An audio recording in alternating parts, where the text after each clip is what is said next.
we decided we'd start this one off with a hot take segment. Hot takes going to season 44. Now let's start with Nate because he's the king of the hot takes. This man is the hot take generator. You push a couple buttons and boom, out spits a hot take. Hit us with your first one, Nate. This is just very general. Okay. Well, I'll just talk about groups. I think we start with one of the two groups, Group A and Group B, of course. Group A seems to be the easier of the two for me personally. I would say by far the team that I think is going to lag behind the most is Postmortem, also known as Noxious. Is it Noxious? Yeah. Yes. Okay. Very good. So it's confusing. You look at the ESEA page and Group A is below. Yeah. So I got confused for a minute there. TV here. Yeah. So Postmortem, they're already put as a number 8. I do think they are the worst team in this bracket or in this group by far, and I do think they are going to get insta relegated. I think so. Dang. Boggs, you go ahead. I'll do mine last. Okay. I don't think that's a hot take at all. Actually, I think that's just the accurate take. To be honest with you, I think that's a pretty measured take. My hot take is Vendetta will finish second in Group A, and Nouns will be on the verge of maybe not even making it into playoffs. Damn. Okay. I agree with that. So I don't think it's that hot of a take. I would have said purely off of kind of a history. Vendetta's a new squad, so they're kind of unknown. But I do think they are a team that's full of firepower. Sigsy specifically is the one that comes to mind on that roster, but everybody is capable of popping off. Consti? Yeah, Consti. It's just really a roster that doesn't have a cap that we know of yet, and Nouns have looked really disappointing coming out of the offseason. So those two combining really does seem like it sets up Vendetta for a very good and surprising dark horse run this season. Okay. Okay, I'll do mine. It's and again, disclaimer, it's not a bash. It's not there's no bad blood between this group, but I'm going to call out Davenport and hope to God they can get more than one win than we saw last season. So that's my spicy take. And I mean that with all respect, but I just want to make sure, like, I think it can be done, but the expectation's there. I'm waiting for it. I mean, they do add Dangerous and Austin, which I think are two very good add-ons. Yeah. And I think they get stronger with the changes they made. I agree. I don't think they got weaker. I know there's a lot of, oh no, why did they cut Kojo? This team as a whole has gotten stronger in the offseason. Yeah, no, I think so too, and that's why I'm kind of calling them out, right? It's like I know their the first time in ECL as an organization together. It was their first ever to do it, but yeah, I think Dangerous coming in and having like Austin on there as well. I mean, this is some seasoned players that have been in the division before, so I think that's what they need. I think they need some just like in-game leadership and mentorship that way. So I think this will be good for them. But like I said, my hot take is let's hope they get more than one win this season. So. All right. Well, I got another hot take here. Let's hear it. I think EG Black will have an incredibly disappointing season and may miss out on playoffs. That is a hot take now. That is a hot take. Oh, you upset Nate. You have upset Nate. I'm not upset. Okay. I want to say, though, your first hot take, I could get behind. This one, I'm not so sure. I don't know. I'm not too hot on Strife. They kind of fallen off recently. Davenport, they have made good pickups and have moved in the right direction. Mythic, I write them off always. They're going to get 7th or 6th. They're going to stay in the league, and they're going to sit there as they always do. So I think that doesn't leave a lot of room. I think EG Black, almost just because of the other teams that constitute this group, are going to make playoffs. I don't think they're going to be at the upper end. I do think Made in Brazil obviously should have number 1 unless something crazy happens, and Vendetta could be number 2 or number 3, but I do think EG Black should be at least a gimme in the playoffs. Okay, and I gotta ask you guys because I was a little bit confused about this when I was looking at the pages or the team pages and stuff like that. But like when you look at EG, it doesn't like really specify on like the actual ESA site like EG Black. It just says EG. So I was getting a little confused because you see like Ponalone on there, you see people like Hex on there, and I was like, I don't really understand what's going on. And I know last season they were in there, but I know they weren't like counted as a team. But like it seems like that's still the same thing? Question mark. Yeah, it's just I think they keep everyone on there because they use the same team for like qualifiers, events, that sort of thing. So I think that's why they have everybody on the roster there. Now, the other question would be, who is going to replace Wiz? because you see here active roster Wiz, right? Mm-hmm. Wiz got promoted officially to the EG main roster to replace Cirque. Yeah. Who are they going to bring in to replace Wiz? They played the Flom Cup with Junior. There's been no announcement made. I don't know if Junior's still under contract with anybody. I don't know the whole situation there. Is Junior going to play on this EG roster? If not, who the hell do they pick up? Yeah, honestly, I thought Junior was going to be the pick. I thought he was probably the most obvious pick in a way, just because he was like that free agent that's been kind of floating around. I thought his contract was done, but I could be very incorrect on that. But I mean, they need to figure out somebody that can opt. And I mean, Junior is probably the perfect pick in terms of like a consistent performance in this kind of level. I think, Junior unfortunately has just not been able to perform at a level above this, but I think right now this could be a good way for him to get comfortable again. I would agree. I think Oppers in NA specifically, just really hard to come by, like a very solid one. Junior was one of those players that really struggled in the tier 1, but I think he'll be a more than serviceable stand-in for a while until they find someone they really want to work with. I mean, season starts next week. EG don't have a lot of time to figure out who they're going to have as an opper.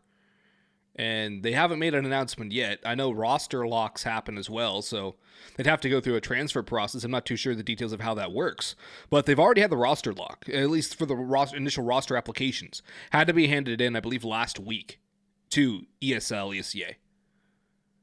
So what is EG going to do? Who are they going to announce? I know they announced Momo was joining, I believe, the EG White squad, too. That was a part of the announcement, the tweet with Wiz, which... Or not with Wiz, with... I am know. I drawing a blank? Why am I drawing a blank? It's been a long day, apparently, for both of us. Where's their freaking roster? George, the official George announcement. Yes. The official George announcement had Momo joining as well, I believe, on the white roster. Honestly, it almost feels to me like EG White is kind of just wasting away on the sidelines when we could have had another team that could knock out some of these lower level teams that don't really do anything in ECL. Yeah, I agree. Yeah, I thought that was kind of an interesting move. I mean, it is what it is. But I was, again, we're talking about EG Black, and I can't figure it out because I know I read the article about, for Junior to be participating in the cup, the Flom Cup and everything like that too. And I know they lended him out. And they even made a bit of a, little mark on there like, well, he's open for transfers. He's open for offers. So it makes me wonder if EG want to kind of spend some dollars maybe to get him. Maybe he's on the cheaper end of things now with his contract being close to being done. I think it's not too far. Most players typically sign, I think it's like 2-year contracts for the most part. So I think he's been close. But I mean, it's whether EG want to, blow more money on this. But I mean, ain't no strangers to that, right? Oh, yeah, that's very true. No BM. I mean that in the nicest way too. Yeah. I always feel like I'm coming in just like guns blazing, like making chirps, but I mean in the nicest way. I'm super Canadian too. No. No, eh? I think it's good to be critical of the EG project because it's the first time in a long time we've had somebody with money come in and actually try to build something, and so we always obviously want what's best for the scene as a whole. So when you're talking about being very critical of a project as big as this, it's because you have the scene at heart. So I don't think there's any issues talking about EG Black. It sounds disparaging, but it's not really disparaging. I mean, I would say his blueprint as a whole. Yeah. I thought, honestly, George was going to get promoted straight to the EG main roster as well. Yeah, that's a little shocking. We saw what he shocking. did at the RMR. He was insane. He carried Nouns at the RMR up against some very, very good competition. Where was his invite to the EG main team? I feel like he deserves a spot more than, honestly, half of the team. So I think that's another question too. Yes, you want to get him in the farm team in a sense, but why not just go out, make your free agent acquisition, or I don't even know if we've technically counted as a free agent if they had to pay a buyout. The whole Nouns contract situation, I believe, is also another story, which I don't know too much about, so I'm not going to make a comment on. But why do you not just pick up somebody who did that at the Road to Rio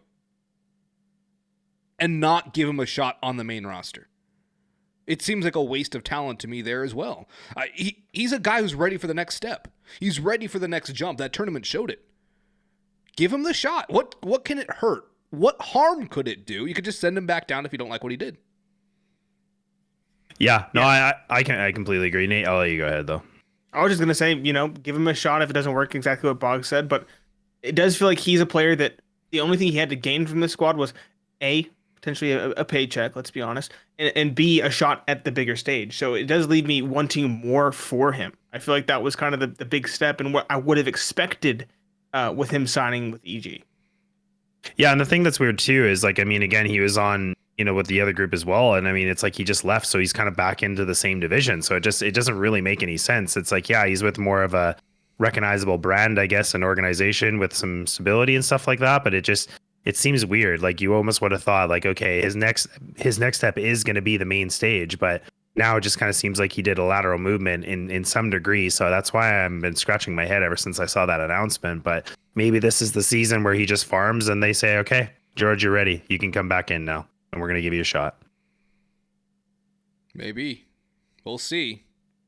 Any more hot takes, though, before we hop into the rest of our ECL Season 44 breakdown? I'll bring one. And I know this is going to upset a particular individual in this Three Kings, but I will say, can Detonate do it? Can Detonate make playoffs? Can Detonate? Can they succeed? My answer is no. My answer is probably no. Oh wow, we agree. I got him to agree. I think looking at these brackets is again very apparent. There's a very clear stack, with one group being tougher and top heavy over the other. Pain, ATK, Team One, Timberman. That's basically your playoffs already set. Let's be honest. Timberman are always sneaking in. They're always getting 5th to 6th. My hot take about them making a deep run didn't happen last time. Probably won't happen this time, but they're definitely going to shut Detonate out unless something big happened there. Okay. I can't believe it. New year, new Nate, apparently. It's incredible. He's a realist. It is true. Yes. And I agree with him. I thought he was going to say, nah, man, Detonate. They're going in. They're going to get top 5. They could, but they have to show me that they can do it first. Yeah, fair enough. Yeah, I've become much more cynical now. Yeah, they haven't proven it. Exactly. Much more cynical, much more realist, I think is the approach here for 2023. And I'll just throw in my last quick one too. And I mean, it's more based off recent events, but I don't know what the hell's going on with Nouns right now. I'll be honest, like holy, that's been a train wreck to watch. I mean, maybe an off week, off 2 weeks, but wow. Like I put them on a big hype train earlier on the episodes. I was talking about this. I was like, yeah, Nouns, they could do some sick things, but whew, I don't know. I'm not feeling the same confidence I saw before, but I still have them as some of my top picks, but I'll just say I'm nervous for them. I wholeheartedly agree. I think Nouns is on the struggle bus. We talked about it, I think, at the end of the last season where we said there should be a rebuilding period for them, where they should rebuild around some of the players they have. Maybe try to do something. Then they lost SIGZ. And we're like, okay, this is kind of a bad situation. And they didn't rebuild. They had the players that they subbed in last time. We talked about CJ. Stamina's okay. Stamina could work. And in fact, he was a really solid piece for what they needed to fill in the moment. But I feel like they definitely should have rebuilt this roster, revamped this roster, and they simply haven't. Yeah. I feel like there's a very big skill drop-off from the Nouns we saw that made the run at the Road to Rio. That was even finishing up Season 43. And the Nouns we see now. They're two completely different teams at this point. I mean, for crying out loud, the core is down to 2. B-Wolves and Cynic. From the original Nouns core. We had George, we had SIGZ, the two heavy hitters, and then I still question the Jazzpint move. Again, Jazzpint made his LAN debut. We replaced him with Carson, and I've not seen a convincing play from Carson that is not simply a win harder situation. I'm still scratching my head about that move, and honestly, just bring him back. Filming for anybody here at this point. I don't think Jazzpimp's on a team right now. He's not. He's gone. I don't know where he is. Looks like he's still on the roster for Nouns. Like if you go on their ESA page, like he's just kind of floating on there right now, but I don't think he's actually on a team. So they probably kept him on probably for the roster rules and things like that too, right? An original member. Yeah. So he's probably floating on there. And I mean, like again, like I'm a little bit torn because and again, I don't want to call any shade on him, but I think Boggs, you mentioned this too in the other episode, is that, CJ to me is a player that I thought was a good temporary fit. I don't know if I think he's a permanent fit right now. I think his performance is just not the firepower they need. it's again no disrespect to CJ, but I mean I think there was some other options they probably could have worked around with, but I mean I can be proven wrong here. I guess for season 44, I don't know. Well, that's I think what we want all of North America to do is prove us wrong, right? That's about right. I think that's fair because at this point in the game, it's like NA expectations. Our expectations are none, if not bad. Yeah, it's true. We have very low standards here in NA. It's a good and bad thing, really. Like that's why I was kind of throwing a little shade on Davenport. Like, hey, listen, like you don't have much to go with here. You got 1 win, you get 2. You've already beaten my expectations. You guys have done it. So like, again, I love that team and I love that organization. But it's like, man, we gotta have a little bit higher standards here in NA. I think we're getting a little bit too low on the bar. Yeah. I mean, I think it's bad when we have higher expectations for the MLS than we do for NACS. Oh man, don't even get me started on that. Oh my god, that's a whole entire like 3 episodes on its own. Oh, good Nate grief! would just sit here smiling, Yeah, because he does nothing about sports. Nate's just like, yeah, cool, man. That's sports. Yeah, that's where they do the thing with the touchdowns or something, right? Wrong sport. I would sit here with a muted mic. My buddy is sitting in the wings, going to trade me all the Pokemon from the other Pokemon game to complete my Pokedex. So I'd probably do that in the background while you guys discuss soccer. Fair enough. I'm being completely honest. Hey, that's okay. Well, don't worry. We'll talk about Counter-Strike. Thank God. I think so. That was the goal, right? That was kind of what we set out to do today. Yeah, I think so. Talk about Counter-Strike. I think so.